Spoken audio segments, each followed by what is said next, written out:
Coming to the next second speaker of the session, Mr. Josh Conway. He's a hacker, creator, radio instigator, and a speaker at various conferences.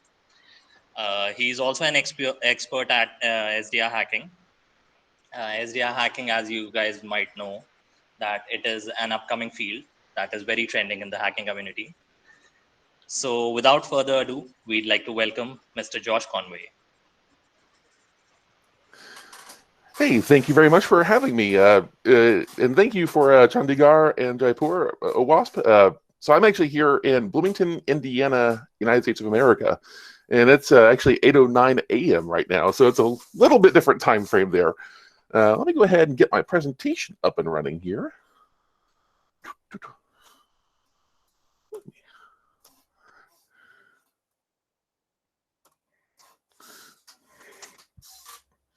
Okay, so this talk is actually about identification, hacking, and defense in a software-defined world. So who am I? I'm Josh Conway. I also go by Cranky Linux User. And you can find me that on Reddit, on Twitter, just a bunch of locations. I've done quite a few different things. I've done facial recognition for your con. So I built a facial recognition solution back in 2015. And it uses no GPU. It just uses CPU only. I was trying to focus on doing it very, very cheaply. I've built my own IoT network because I have a defective refrigerator. So it was like, hey, I can do this. So I have the multi-site home office hackerspace automation. Another thing I'm also known for is attacking the Thalamic Labs device. And that one is a armband that was able to translate muscle motion to actions on a computer. And they were being proprietary about it and didn't really appreciate it. So I had some fun with that.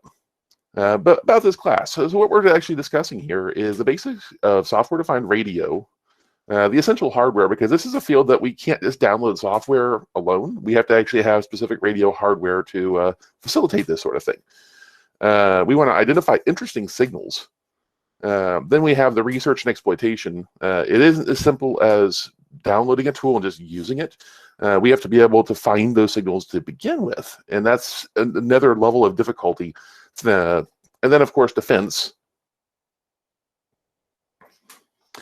As a disclaimer, I'm an engineer. I'm a system administrator. I'm not a lawyer. I can barely keep track of what the laws are in this country, let alone every country in the world. So what I might be talking about here might be legal for my jurisdiction, but please check on your jurisdiction to make sure that what you're doing is legal. And of course, don't do illegal things. If I told people to do them, do bad things, I wouldn't be invited to talks any longer. So what is this software-defined radio thing? And we've heard about this. So it's software-defined radio. And the basic idea behind this principle is we're trading physical hardware for a software problem. And let me show you examples here what we're going on. So, for example, this is the simplest FM receiver right here on the left. And if we were to build an FM receiver to pick up regular FM broadcast transmissions, we would require this hardware. Now, if we want to do AM receiving, which is FM, by the way, is frequency modulation. AM is amplitude modulation. As you see there's the circuit diagrams of how they look, but they're pretty distinctly different.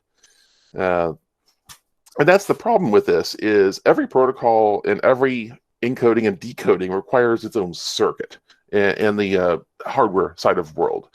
And that's a major problem because if you want to add a new decoding or encoding, you have to have separate hardware to do this. And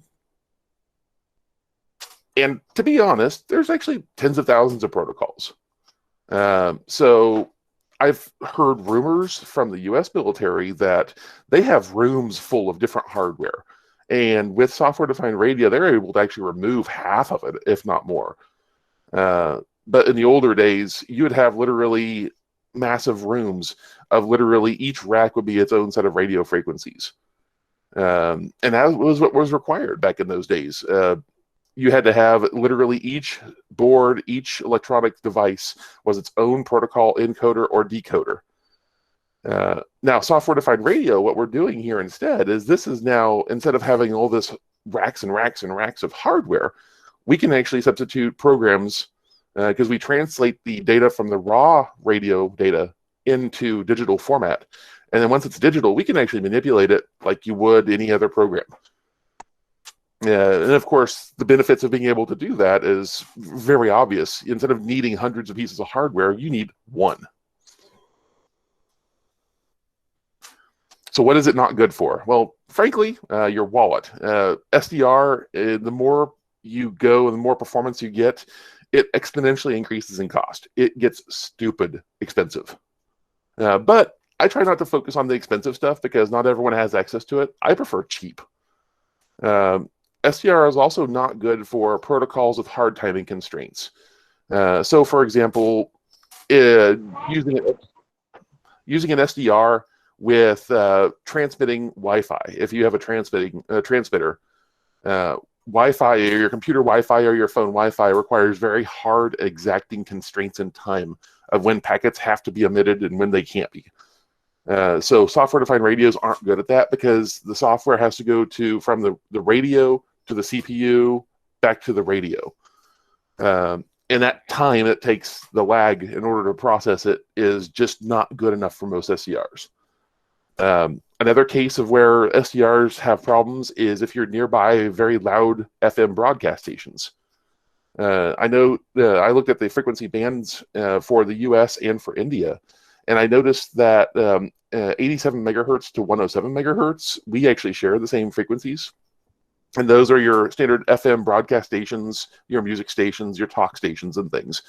And it doesn't matter what the content is, but those things transmit very loudly over the radio, and those tend to blow out the front end of your software radio, of where what you'll see is you'll see echoes of that same data across everywhere. And we have filters that we can eliminate that, but we have to know about that first. And then software is also, it's not hard to break the law with it, unfortunately. And sometimes even inadvertently, where you think you're doing everything good, you're doing everything wholesome, and you actually broke some sort of communications law. So the basics behind how these radio signals work, and we have to go back a little bit. So when we use an encoding, we call this a modulation. So we have to modulate, and then to get the data back out, we call it demodulation. We have different types here. We have, if you look on the left side there, we have analog modulation. On the right is digital. And as we see, we have both analog and digital communications. Now, further down from there, we also have amplitude, frequency, and phase for each of the three. And that's different ways of encoding the data to get around certain things. And each of those have positives and negatives to use. Same thing for digital modulation. As you see, it's, instead of being modulation, we call it shift keying. And that's a way to indicate a binary 1 or 0, or high signal or low signal to encode and decode data. And we can see this a little bit further here, of where ASK signal there, if you look down here, so there's the input modulating digital signal. So we have a 1, 0, 1, 0. So with radio, you have to provide a carrier frequency. What channel are you actually transmitting on? We have to mix it with that. So when you mix it, if you look at the ASK, which is analog or amplitude shift keying, you'll see that the 1 is wide. It's a high amplitude. 0 is a narrow amplitude, and we can modulate the data as you see there. Frequency shift keying, the amplitude stays the same on this case, but it's compressed versus expanded out. So we can see frequency shift. So if we look at amplitude and frequency, we can actually look at a waveform and see roughly how the data is being encoded. And then PSK, which is phase shift keying, as you see here, it's not changing the amplitude, it's not changing the frequency, but it's actually changing the directionality of that wave, the phase. So we actually do the wave, we switch and go the invert route, and back and forth. So those are the 3 different primary ways to encode basic data over radio. And of course, on the analog side, so when you're not dealing with digital, here's what it looks like instead, of where you have the same carrier, you have a analog waveform, and then amplitude will look something like, the amplitude modulation looks something similar to that. FM looks pretty similar to the digital side of things too. And then phase looks really squirrely. It looks very weird here. And if you compare the FM to the PM, and you'll notice that the waveform starts earlier. That's the phase shift. And unfortunately, with analog side of things, phase modulation is extremely uncommon. Primarily because it's very hard to generate a waveform. It's hard to tell what kind of a waveform it is because it looks so similar to frequency modulation. And then signals get kind of crazy. So when we start getting into this is something that we'll see in other radio, for example, TV transmission broadcasts will use something similar to this. And this is called QAM, QAM, or quadrature amplitude modulation. Basically, the idea here is we're not just using we're not using amplitude, but we're using phase and amplitude at the same time. And this allows us to encode multiple bits per symbol. We call them a symbol. So each symbol, each thing that represents data in radio, we call it a symbol. And this, by measuring phase and by measuring amplitude, we can actually, each symbol can represent one of 4 bits in this case. As you see the 4 regions on the left side here or on the right side. And this can be expanded out to 16 QAM. I know some cable modems for getting internet to your house support up to 4096 QAM. So this can be expanded out to, depending on the quality of your hardware and depending on what's being programmed and such. And this neat graph over here on the right side, I'm going to go into a little bit further here, but we can actually display this data as 3-dimensional data too. I was hacking around with our car that has a key fob to lock and unlock. And I was able to generate this as a 3-dimensional representation of this data. And this represents about 1/10 of a second transmission. So we can actually look at data and observe it 3-dimensionally. It takes a little bit of processing, and I have the tools later on to provide. But this is kind of the things that I'm looking at is, can you actually see this data? And you have to remember, whenever we look at the waveforms of data, and we'll get to that, that all this data is inherently 3-dimensional, and we can actually potentially display that. Well, we can't really do much anything out without the hardware, so we're going to start discussing the hardware aspects here first. So this is the RTLSDR. I've got mine right here as well. These are really cheap, fairly easy to obtain. The bandwidth, so the bandwidth, what we discussed there is how big of a window can it see in the spectrum. And these things here, you can get, some of them support up to 3 megahertz. Most of them will support 2.4 megahertz of bandwidth. And that's how big of a sighting window you have to be able to see what's going on. The range this thing has is from 24 megahertz to 1766 megahertz. So it's pretty wide range. I know here in, I ordered mine from China, and I think it was like $12 US, $15 US. So they're not expensive at all. The build quality can be kind of sketchy with some of the Chinese brands. I know on here is RTL-SDR.com, but there's quite a few that are pretty good. The antennas, though, they provide are not great, but they get you. They will work in a pinch. So I also have in here the Aeon Pluto. This is actually a device created by Analog Devices. I have one right here as well. These devices, the prices have been going up a bit. Now, what's nice about this device, this is actually a full Linux device that's running on board. So when you connect, it actually connects the USB. It's a USB Ethernet connection. You can run your own programs on it. You can do all sorts of things. And what's nice about this is it has a transmit and a receive both. So this is a fairly good way to start getting into transmitting and receiving SDR signals. Now, the transmit is only 5 milliwatts, which is very, very low. But thankfully, the very, very low transmit will also keep you from getting into too much trouble if you're doing things that you didn't know were illegal. The bandwidth for this is from 70 megahertz to 6 gigahertz, which is really, really good. And its bandwidth for the viewable area is 20 megahertz. You can go up to 56 megahertz, but it'll decimate, and it'll destroy some of the data as it's coming in. I run this quite a lot. It works exceptionally well.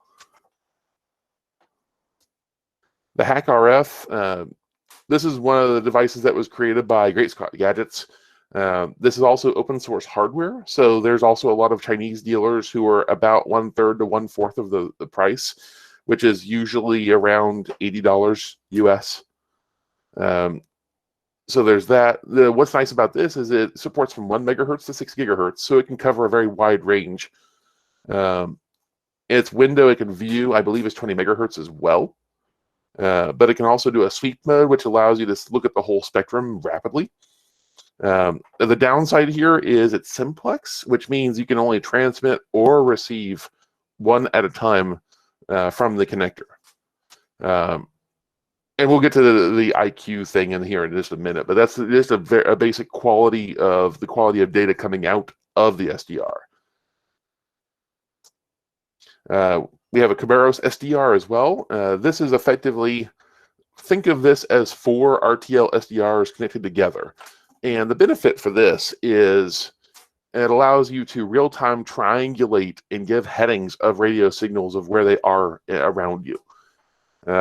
So if you're able to say, I'm interested in this thing at this frequency, normally a single SDR will say, here's your data. When you have multiples of them like this in this configuration, it allows you to real-time track where the signals are coming from. Now, admittedly, the tool chain for doing the real-time tracking is pretty raw. It does not do a lot of work for you. You have to do a lot of the work to set this up to make it work. I mentioned this as well. This is a Blade RF. And this starts to get into the very expensive area. I just wanted to mention at least one of these.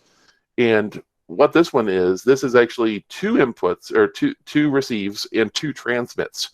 The bandwidth, it can go from 47 megahertz to 6 gigahertz, and it gives you 61 megahertz bandwidth, which is just insane for what you can get for this price.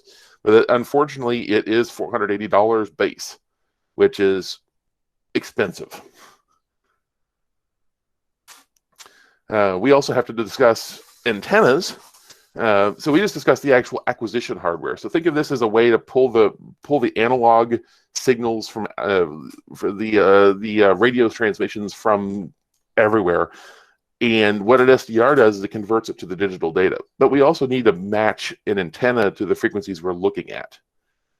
And that's a complication as well. So this antenna right here is the one that usually you will find with an RTLSDR as a box set. Now, if you notice here, it just is a regular old stick antenna, nothing fancy about that. But then you have these 2 pictures to the right side here, the center and right. So the horizontal so when we talk about polarization, is how does it pick up the radio signals? Is it even spread around? And as we see here, the horizontal plane, so if you're looking at it as a plane, then the radio signals are evenly distributed. It picks it up evenly across the whole plane around it. However, if we look at the vertical polarization, that shows that we don't really pick up very well in lobes all around vertically. So this would indicate that this omnidirectional antenna is not good. So let's say you're at the ground floor and you're needing to pick up signals that are on top of a roof somewhere. This would not be a good antenna to use. And we can see that because vertically, it's missing a lot of stuff there. We have Yagis. And this is what we would normally see for television broadcast receiving antennas. And what's nice about these is they are highly directional. So if you know a signal is coming from some location, you can point this in that general location and you're almost going to be guaranteed to get that signal. And as you see here, the vertical and horizontal are almost identical. And what this is creating a big bubble in front of this device that is significantly increases the reception of the signal. Yeah, I don't, unfortunately, have any Yagis available to show because I use something a little bit different.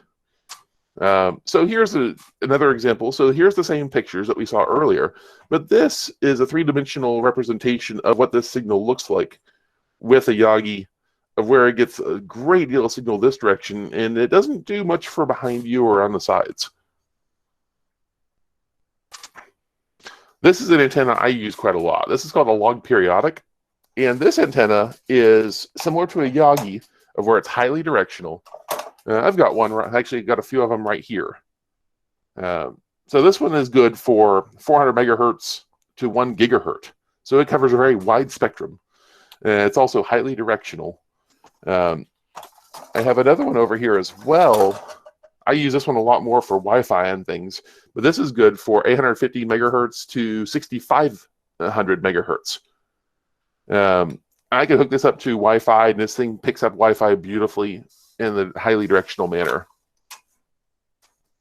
And this is kind of what they look like as well. So the log periodic is a much wider. So if you're working with multiple frequencies and not just the one, log periodic is a major, major win for getting better signals acquisition. As you see here, here's a little wiring diagram on the left side here showing how different they look on the circuit. This is another antenna. I use this as well a little bit. This is one I have as unfinished. They're called a Vivaldi Antenna. And this one here is good from 1.5 gigahertz to 15 gigahertz. They're extremely directional. And if you need to work in the higher frequencies, or if you're doing satellite communications, these things are wonderful. And lastly, we also have helical antennas. If you're going to do more satellite communications, a lot of times signals will be certain, we call polarization, of where the signals can either be horizontally polarized, they can be vertically polarized, or they can be right-hand polarized or left-hand polarized. Now, primarily where you're going to see polarization like this is satellites circling the Earth will be a left or right-hand polarization. And that's primarily what you need to know about that. If you want to do satellite work, they'll tell you the polarization and the frequency both. And if you get the wrong polarization, you effectively can't hear any of the radio data at all.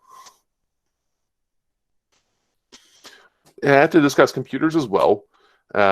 So what you want here, especially when you're starting to do this, the more RAM, the more CPU. If you have a good graphics card, all the better. If you're doing it over a network, you want at least 1 gig or 10 gig Ethernet.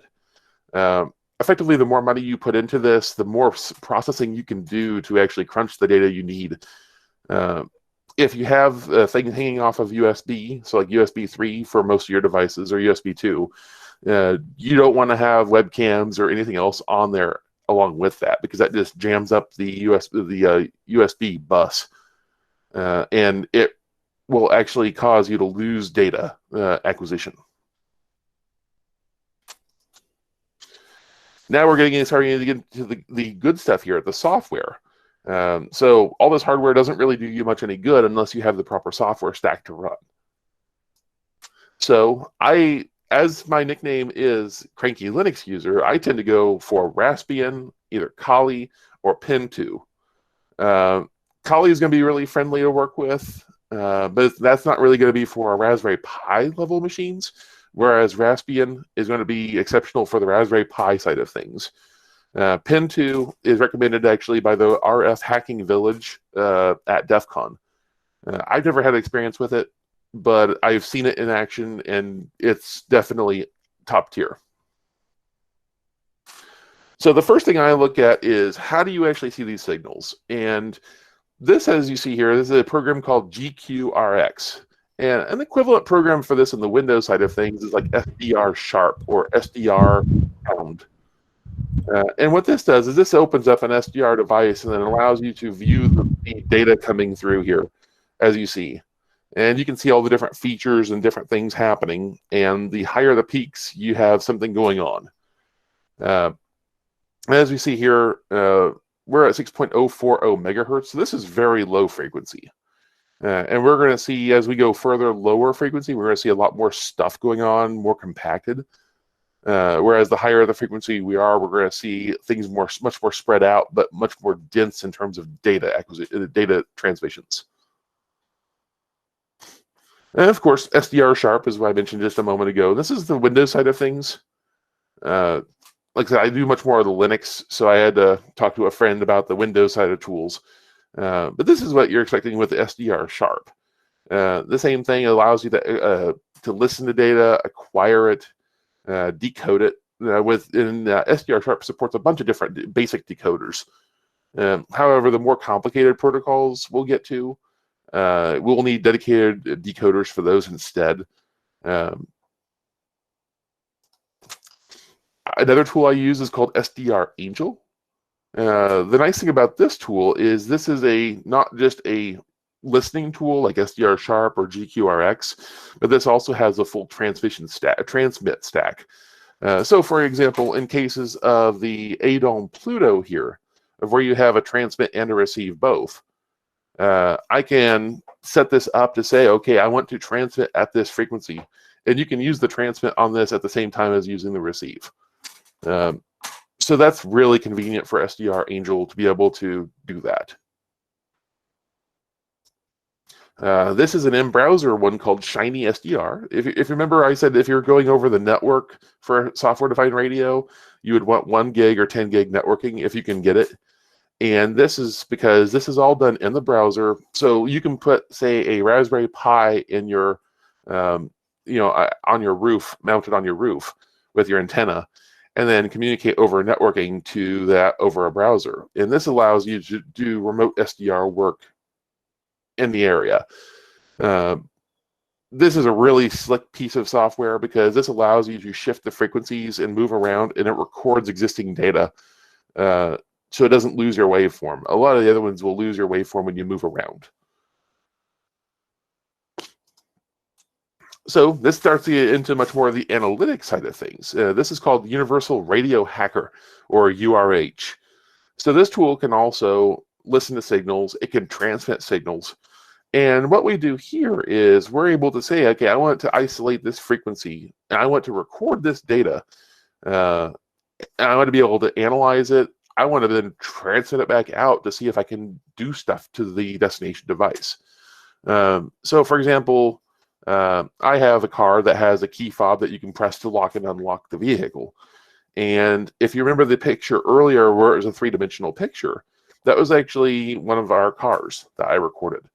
And I'm able to import it into this, as they call it, an IQ data. So basically what that is there is 2 numbers you have to measure for radio data. Think of it as a complex and a real number. And every data point has 2 representations. And what we do here is we pull this data and we record all this raw data as IQ.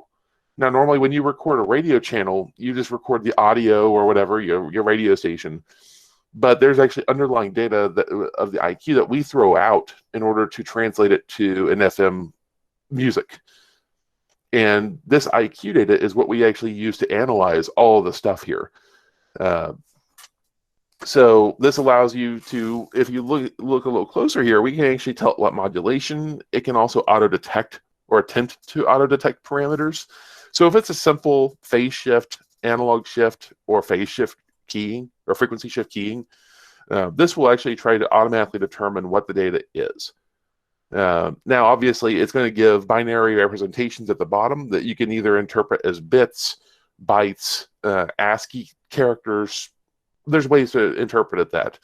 And what I end up doing with this is I will initially do a replay attack.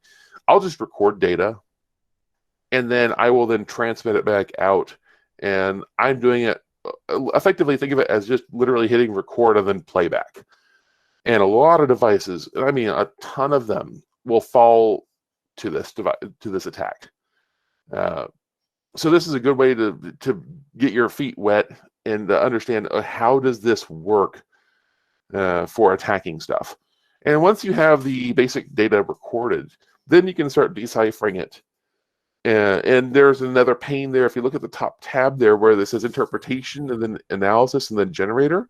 So the analysis tab allows you to list all of the bits that are going on in this waveform. And then you can actually assign names for each bit. And then you can also change them. So you have the initial waveform. You can change it to whatever you want. And you can effectively fuzz radio data using this tool. I spend most of my time in Universal Radio Hacker just because of this. Another tool I do use a lot is something called InSpectrum. So this tool doesn't actually open up any software-defined radio hardware at all. All this does is opens up the IQ data that you generate. So when you get a radio device that you're not sure of what's going on and what it is, this allows you to open up that IQ data and then display it over time and over frequency. So we can see what's going on here. And I use this tool fairly often, especially if I'm working with channel hopping devices. Like, for example, Bluetooth is a channel hopping scheme of where there's 88 channels that it'll just jump back and forth to. And this allows you to see those channels and identify what are the frequency channels a target thing is using. Bluetooth is well known, so I didn't have to research that. But I have other hardware that's nearby that isn't as well known. And this tool helps you decode and understand just the channel hopping and what channels are available and what you need to do. Another tool I use is something called Sig Digger. This is a tool that is similar to GQRX or SDR Sharp, but it also has some features from Universal Radio Hacker built in as well. And this allows you to look at the spectrum of what's going on out in the radio world. And you can also record it. You can also play it back. And you can also do some limited analysis work with like tagging data, changing data, and similar to Universal Radio Hacker. Its analytics engine for decoding the data or attempting to decode isn't as good as Universal Radio Hacker, but it's one of the ones that are still up and coming that I can easily see this being my primary go-to within a year or two. This is going to be a big one. So I know that the RTLSDR, the cheap radio dongle, these things are not very expensive. But the problem is once you go to a full transmitting SDR, like the HackRF or the Aeon Pluto, it's significantly more money. And I know for quite a long time I wasn't able to afford it either. So what this is, this turns your Raspberry Pi into a software-defined radio transmitter. So this project is called RPI-TX. And what it does is it takes Pin 4 off of most Raspberry Pis. And I believe that counts for the Raspberry Pi 0, the 0W. I use primarily the RPI or the Raspberry Pi 3B Plus.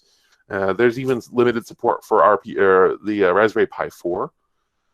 And what this does is you put an antenna literally off of GPIO pin number 4 and ground, and you can now transmit from 10 kilohertz to 1.5 gigahertz. That's really amazing considering that this literally you get this for free along with the Raspberry Pi. Now there's some danger here of where it creates a lot of interference when you transmit by default, but it's a low power transmit. So if you're in a secluded location without the filter, it's probably okay-ish. Ideally, what you want is you want a bandpass filter, and what that means is we want to say if we're transmitting on this frequency, we don't want to transmit on every frequency around it. And a bandpass says, it eliminates all the spurious stuff. Nice things about this is this integrates very, very nicely with the RTLSDR receiver. So you can do things like you can you use spectrum painting of where it literally paints pretty pictures in the spectrum. You can transmit a lot of different signals. You can even transmit pager signals if you want. There's a ton of things that you can do with this tool. And like I said, it's completely free and open source. This is one of the bigger tools that I use, and this is called GNU Radio and GNU Radio Companion. And what this is a way to generate full radios. So when you want to decode or encode certain signals using a software-defined radio for more advanced data handling, this allows you to make the radio in a graphical environment. So there's hundreds of plugins here.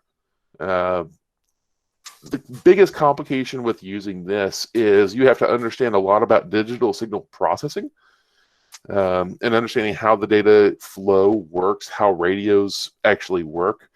I have a flow. I don't have it on this machine here. I have it on a machine that has a lot better performance.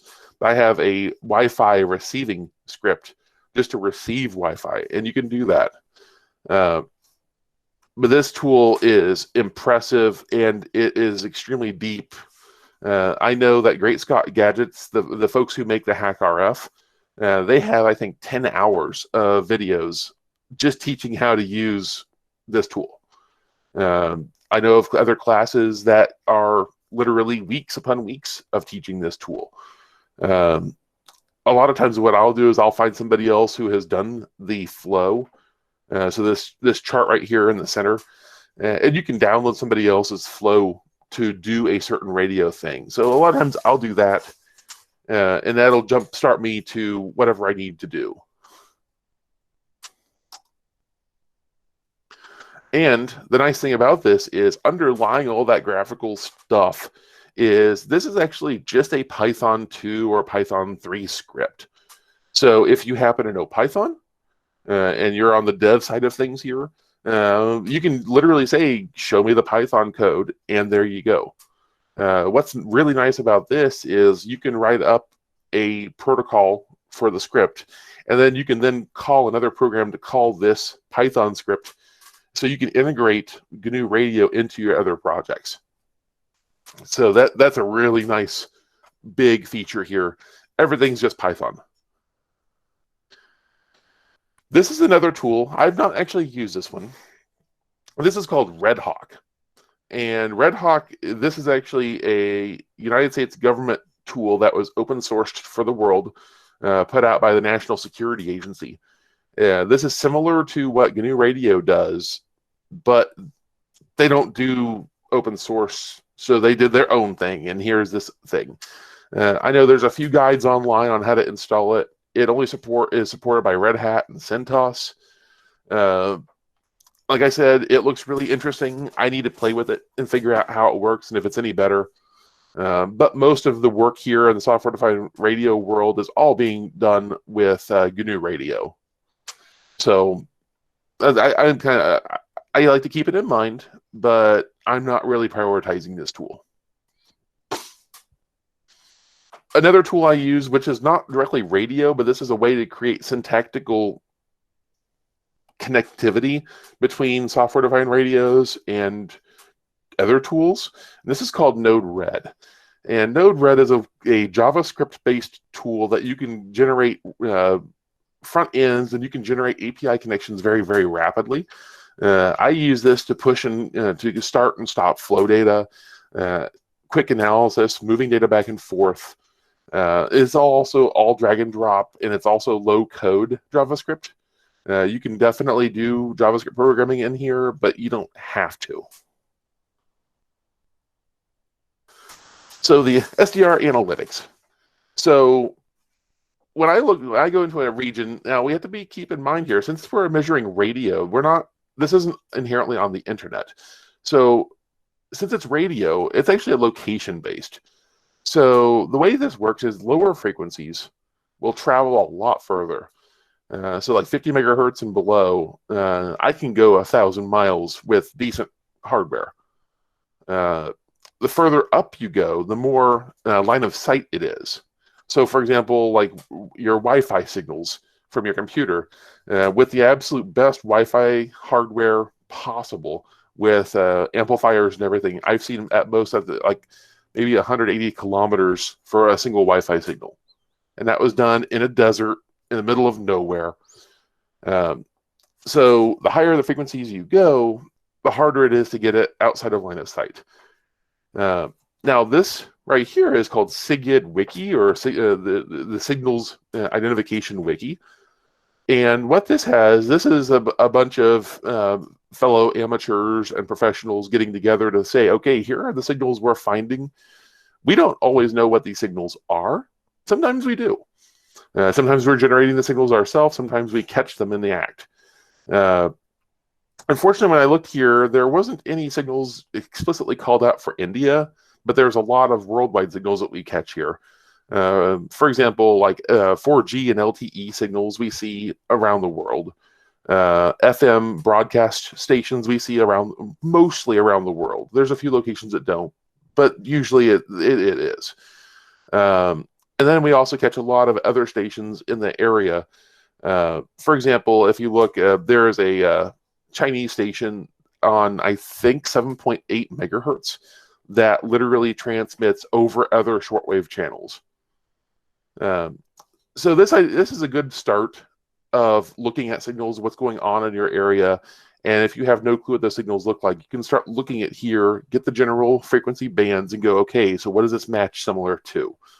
And this is a lot of the work that I do whenever I'm identifying new things.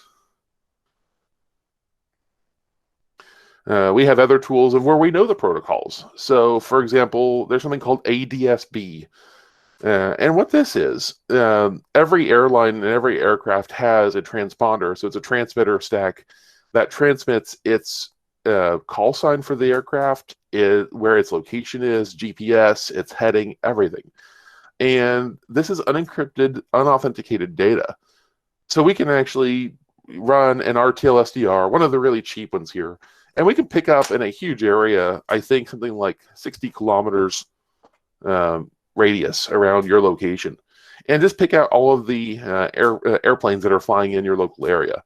And of course, this virtual radar server actually provides you a real-time dashboard that overlaid with Google Maps to real-time look at all of the aircraft in your area.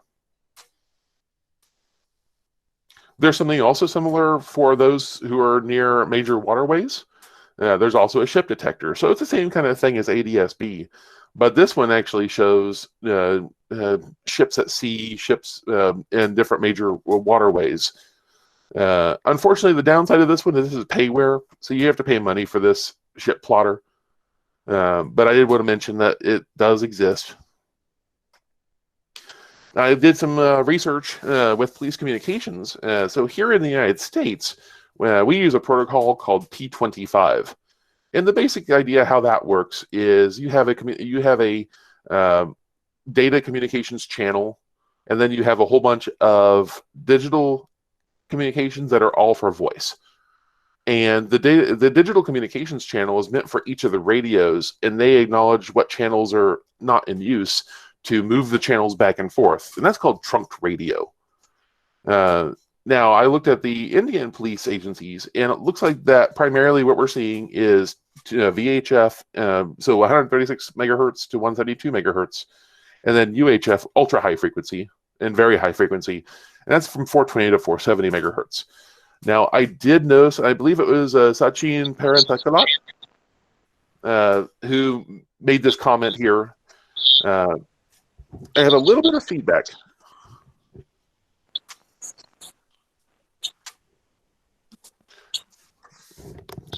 But I did also note that his comment was that it was illegal to actually listen to police agencies in India. The law is similar to the US, but you're legally able to listen to them at home, but you can't have them in a car in the United States. And there's some exceptions of that. Like I said, the rules for this, check with your local jurisdiction before you start listening, because it could be very illegal or it may not be illegal. I don't know. But I like to note that this is how their communications work. I just want to do a little bit of work there. And I also note that pagers are and have been used extensively in India, as in here in the US. We call them actually POXAG is the protocol that they're called. I know here in the US, they're still being used. And here in the United States, they're used predominantly for medical. And they shouldn't be using them for medical, but they definitely do.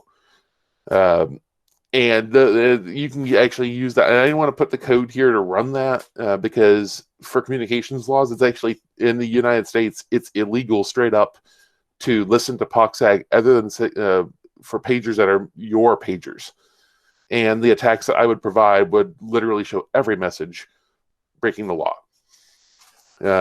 But you can use multimon dash next generation or NG to be able to decode that data if you're legally able to do so. We also see 4G cell phones. They're pretty much everywhere. They are ubiquitous.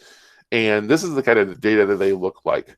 Now, again, I don't really dig too much into the cell phones being in the United States because it is expressly illegal to decode that data.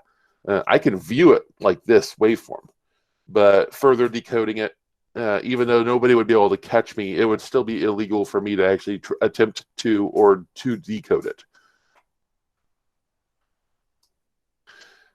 We also have this of where you can stream and you can record FM via local radio. This applies to either listening to radio stations, you can pick up airplanes, you can pick up fire, police if you're able to and legal to. And this allows you to transmit it to other devices on your network internally. So you can run it to your phones, you can run it to other computers and everything. And this allows you to remotely install a antenna and device on the roof and get better reception of radio signals and then have them transmitted over the network. Another thing here is something called salamandra. So if you have a OTG or if you have one of the dongles for your phone that allows you to plug in a USB device, this will actually allow you to find spy microphones real time using an RTLSDR and the speaker on a phone. And it will continually rotate through frequencies to actually cause the data that is being acquired to be caught. And then this allows you to see if there are anybody recording audio data illicitly in an area. Lastly, one of the tools that I've also used limitedly is Open Wi-Fi.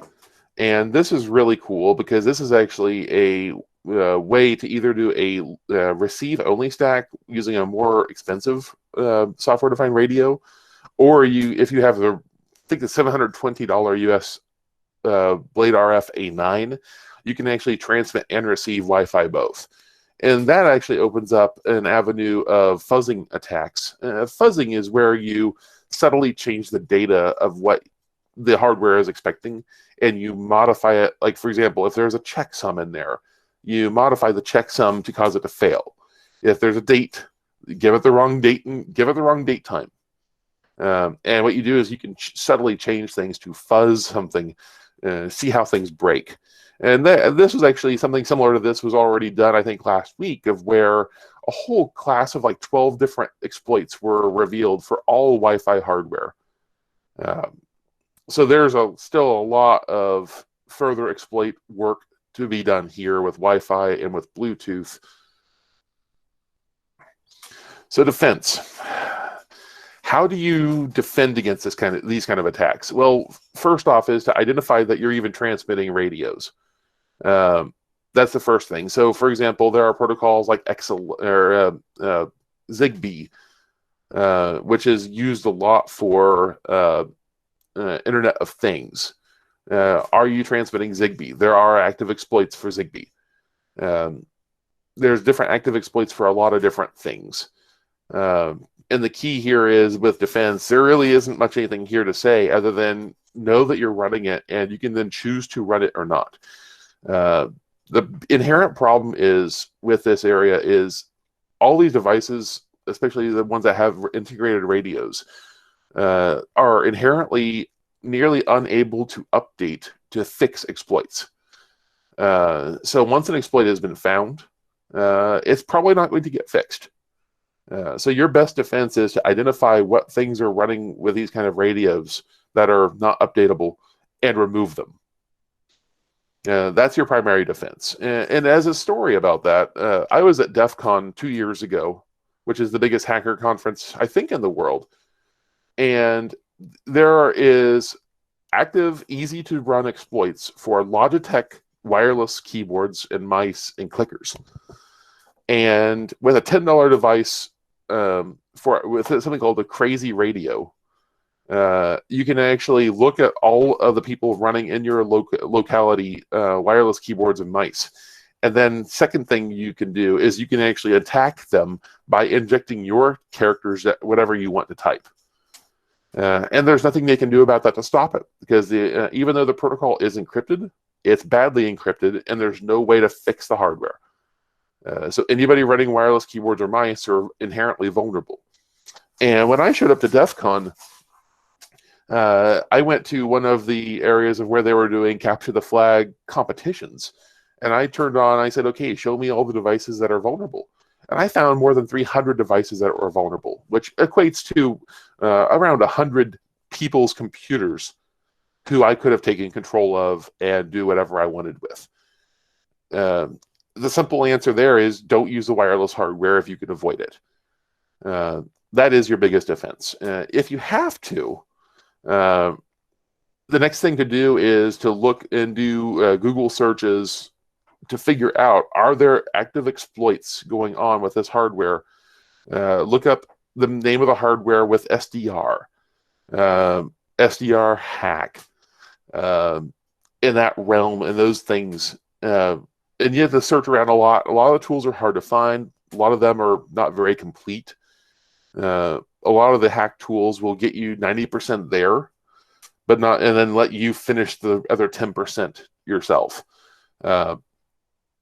But do the search online to figure out if you are running wireless gear of some sort, radio gear of some sort, then check to see what kind of exploits are available. If there aren't any, that doesn't mean you're completely safe, because someone with GNU Radio can still build an exploit chain from the scratch. But that means that you're probably not going to get hit with an attack. The major attacks I'm seeing right now is if you run wireless keyboards or wireless mice, get rid of them. Just get rid of them immediately.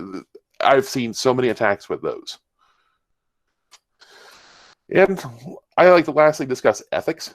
We like to give others the privacy that you would want. It isn't hard to pick apart satellite telephone communications. It's not hard to read pager data. It's not hard to read a lot of these things. And should you be reading them? My answer is, if they aren't intended for you, probably not. And that's regardless of what the law states. Give people the privacy that you would like in your return.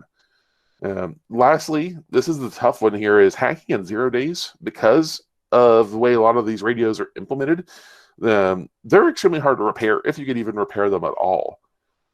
So when you release, if you're experimenting and you find a new exploit, be very hesitant on how you release it and how it's done, to give people ample time to be able to switch off.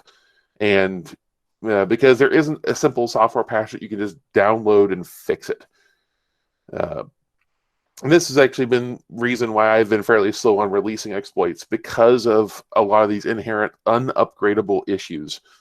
Because once I release a tool, it's going to be used probably for years before there is an upgraded hardware to fix it. And let's see here. I've never tried this. Let me see if I can connect with my other machine, and I will show a little bit of GNU Radio and show exactly how this works.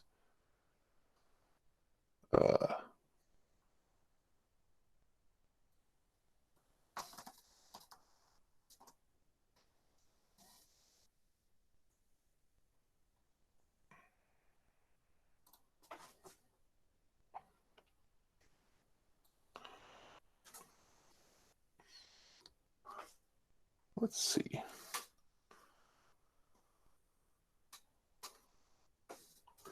Okay.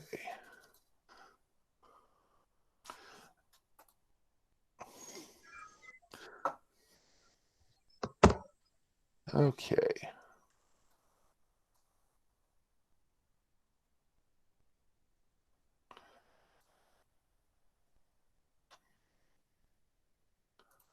Having a little bit of an issue here on Entire screen. Okay, I think I've figured it out here.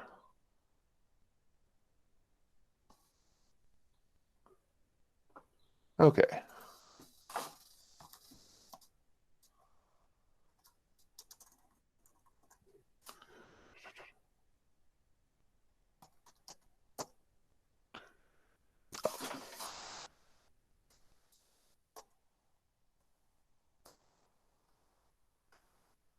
Yep, it's not on this machine either. Unfortunately, I'm not going to be able to show the GNU Radio side of things.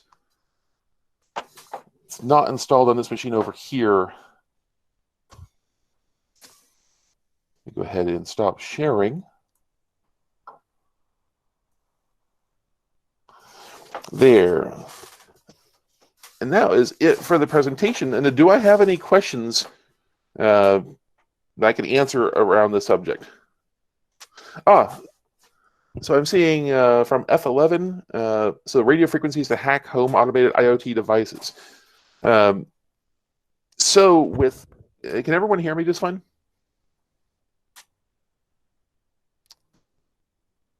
Awesome. Okay. So home automated IoT devices. So actually there's quite a few different things that are going on there. There's not just one frequency. So we're going to see some IoT devices that are Wi-Fi. And your standard Wi-Fi attacks will work. I didn't really discuss them too much because there's a lot of really, really exceptional content on hacking computer Wi-Fi. Bluetooth, we also see a little bit of Bluetooth, but not as much in IoT. We still see Bluetooth as well. And there is, I believe, the Ubertooth 1. It's expensive and only does 1/3 of the band at any one time. There is a gentleman by the name of Cell Hacker, who I met on DEF CON, who developed what we call gateware, or it's the FPGA code for a Blade RF to be able to acquire all of Bluetooth at once. But his code is very rough around the edges.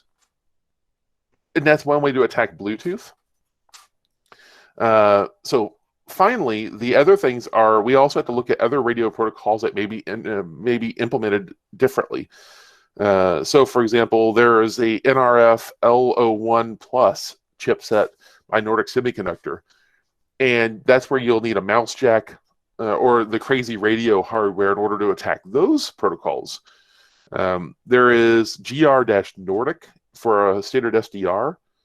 And GR Nordic will allow you to attack the NRF-based chipsets, depending on what your hardware supports.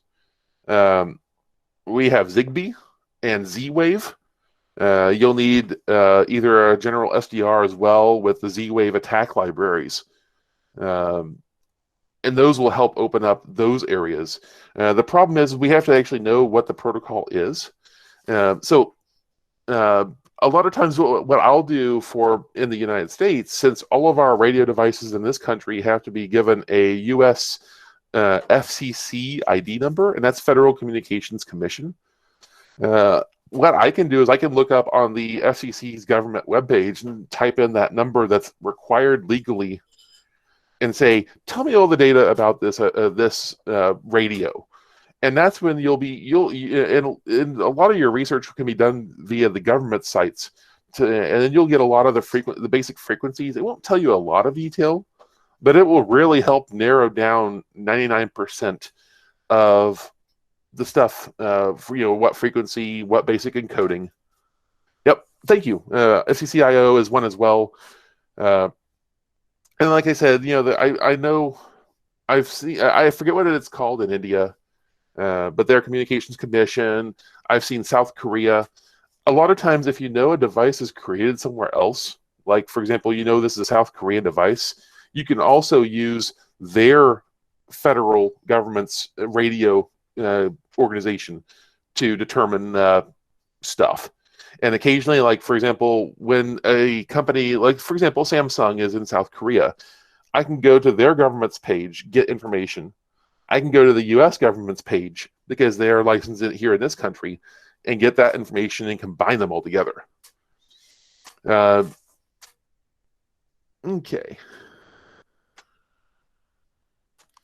Let's see here. So suggest some books. That's a bit of a problem because this field of software-defined radio is actually probably about 12 different fields together. And each of these fields individually is effectively a PhD level research for each field. So obviously there's computing, which is computer science is its own massive field. Antenna design and RF propagation and radio frequency design is a whole different field. You have digital signal processing. And there's a lot of really good books on digital signal processing, but the problem is the math is oppressive. The math is extremely dense because it's all functions. It makes my head swim when I start getting into DSP books. There's a few software-defined radio books, but they get old so quickly because this field is going extremely fast. My best recommendation is instead of doing books, get a RTLSDR, one of the really cheap ones here. Get one of those and just start playing around with signals that you see. Get GNU Radio Companion. Start just experimenting. You can't go wrong. I mean, if you decode something incorrectly, it's just incorrect. There's no real bad. The only thing you have to watch out for is the software-defined radios that can transmit. That can get you into legal issues. Like I said, do your research. If you have an attorney to talk with, consult them before doing so for transmitting at least. Usually, listening is legal. References to getting started with SDR hacking. Recommend is go find existing exploits. And existing ways to decode data and figure out how they're doing it, and then you can take those ways they're doing it and take it to your own project. A lot of times it's a lot of experimentation with me as well.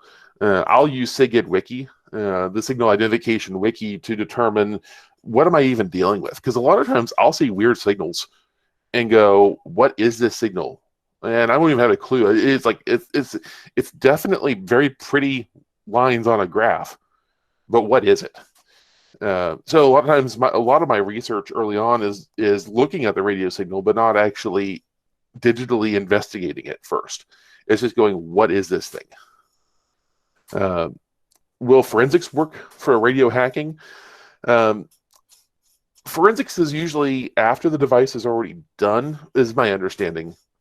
So it's after the fact. Whereas this kind of forensics, this is a way to tell, is something actually transmitting? Is this thing actually talking? And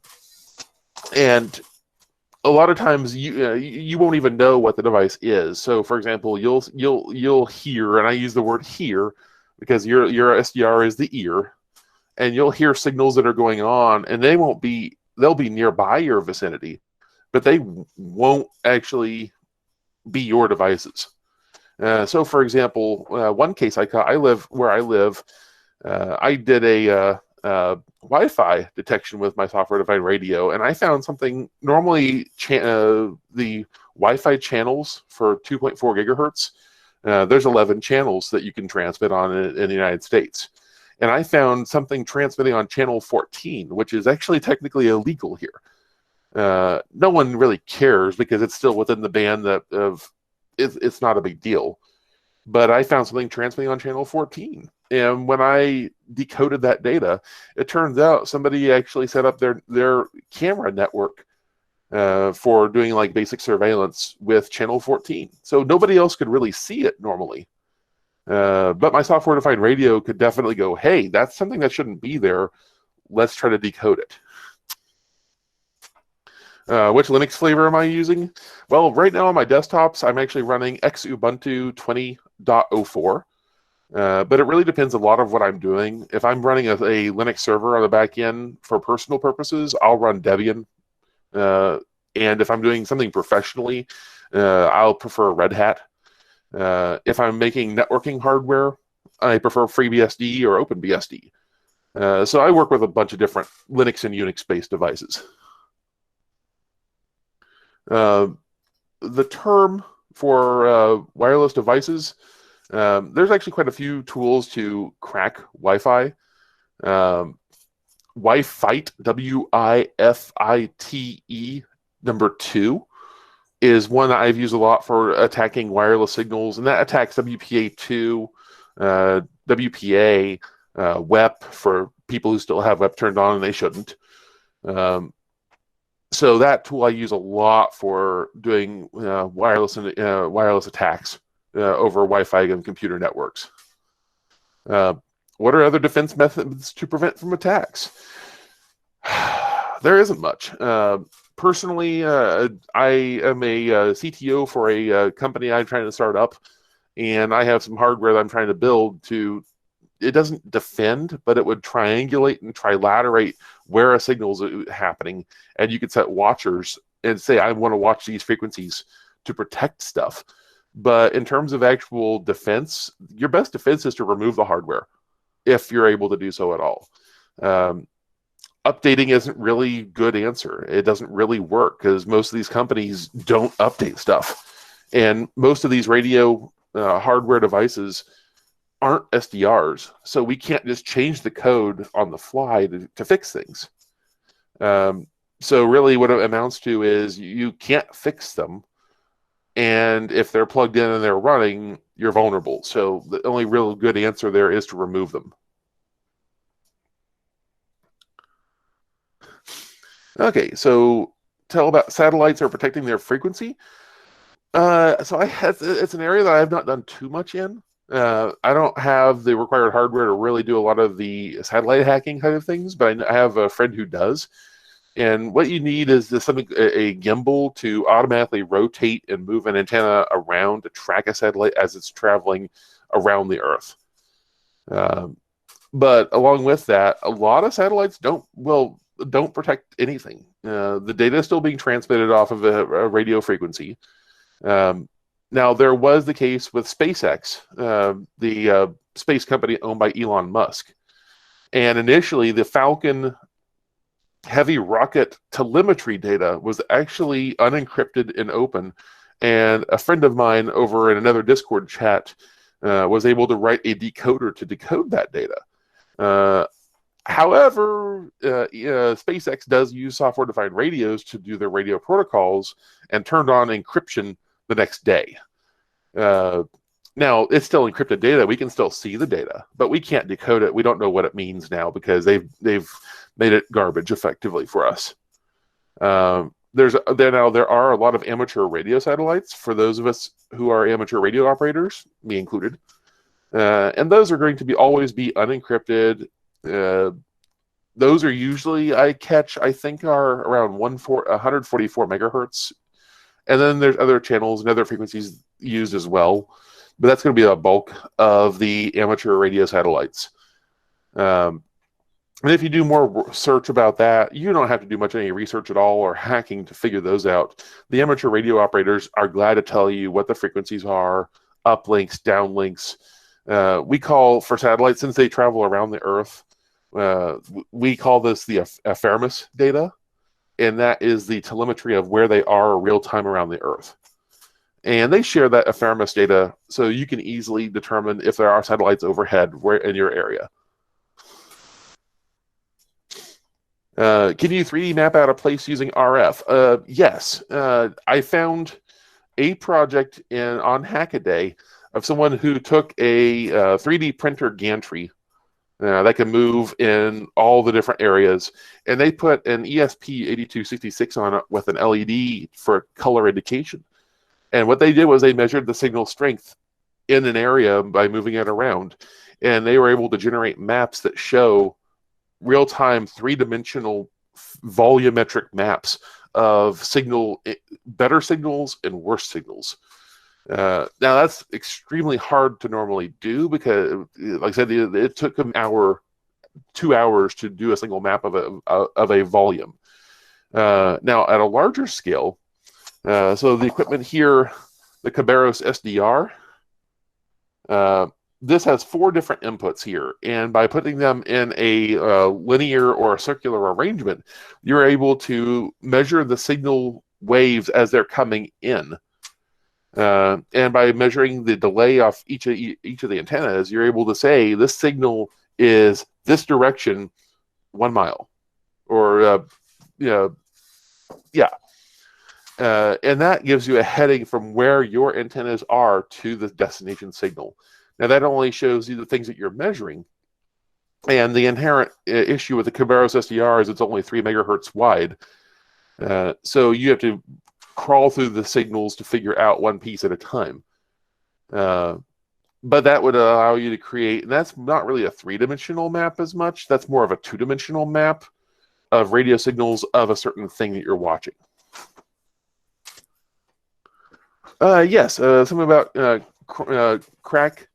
We'll talk about vulnerabilities in wireless devices. Yeah, so the tool I use for Wi-Fi is called Wi-Fi 2, WIFITE 2, number. And that tool, with a bunch of other tools that they guide you on how to install, allows you to interrogate and attack computer Wi-Fi and phone Wi-Fi. And that's great for, especially if you're trying to figure out, is your network vulnerable itself? You can turn these tools against your network to be able to prove that. Obviously, these tools will work against somebody else's stuff too, but don't do it unless you have permission. And any last questions?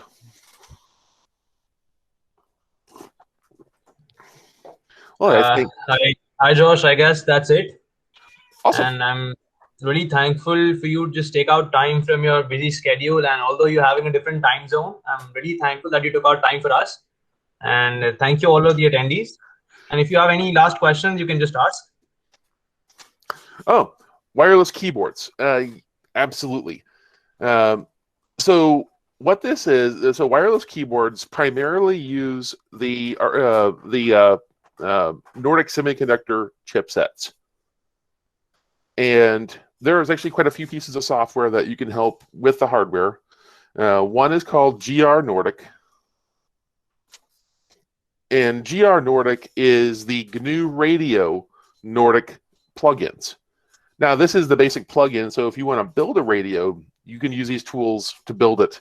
And it's not easy, but it's certain. But that'll get you to where you need to go. Now, the next piece here is if you have a crazy radio.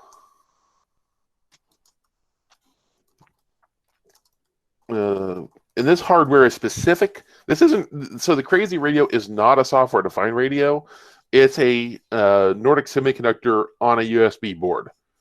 So it's not SDR specifically, but with that, you can run mouse jack or jacket, either of those tools.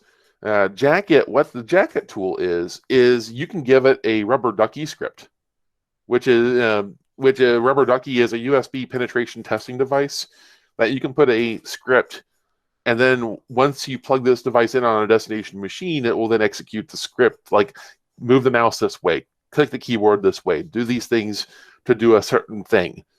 And what jacket does is you can give it a rubber ducky script, and then it will execute the rubber ducky script against a endpoint dongle that plugs into a computer for a wireless keyboard or mouse. So technically, we're not attacking the keyboard or mouse.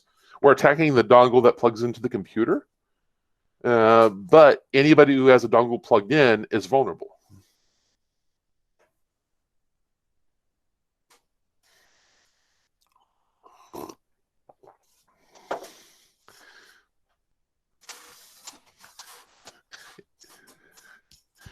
Is there any other questions from anybody? No, I guess that's it. Let's end the meeting. Thanks a lot, Josh. Thanks a lot for being here. Thanks a lot, all the attendees. I mean, you can follow Josh on his Twitter account by the name of the Cranky Linux User. And he's very well active on Discord. You can just connect to him. That's all. Thank you, guys. Thank you, Josh. Hey, thank you very much. Thank you for having me. Okay, guys. Bye-bye. Thanks a lot.